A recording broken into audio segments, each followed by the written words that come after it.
किसने बसाई थी यह धरती, आइए जानते हैं।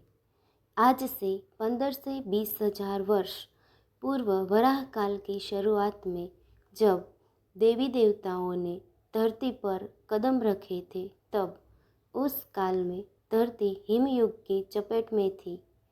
इस दौरान भगवान शंकर ने धरती के केंद्र कैलाश को अपना निवास स्थान बनाया। विष्णु ने समुद्र को और ब्रह्मा ने नदी के किनारे को अपना स्थान बनाया था।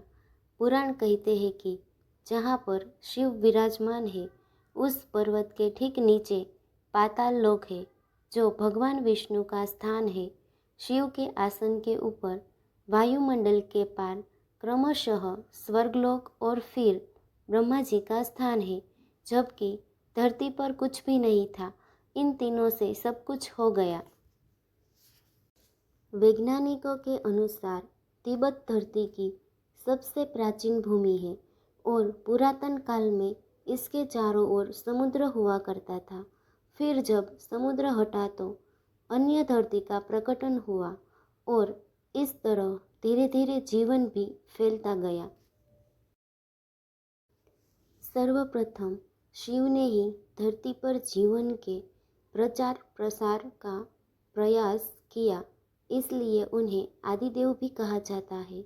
आदि का अर्थ प्रारंभ। शिव को आदिनाथ भी कहा जाता है। आदिनाथ होने के कारण उनका एक नाम आदिश भी है। इस आदिश शब्द से ही आदेश शब्द बना है। नाथ साधु जब एक दूसरे से मिलते हैं तो करते हैं आदेश। शिव के अलावा ब्रह्मा और विष्णु ने संपूर्ण धरती पर जीवन की उत्पत्ति और पाताल का कार्य किया। सभी ने मिलकर धरती को रहने लायक बनाया और यहाँ देवता, दैत्य, दानव, गंधर्व, यक्ष और मनुष्य की आबादी को बढ़ाया।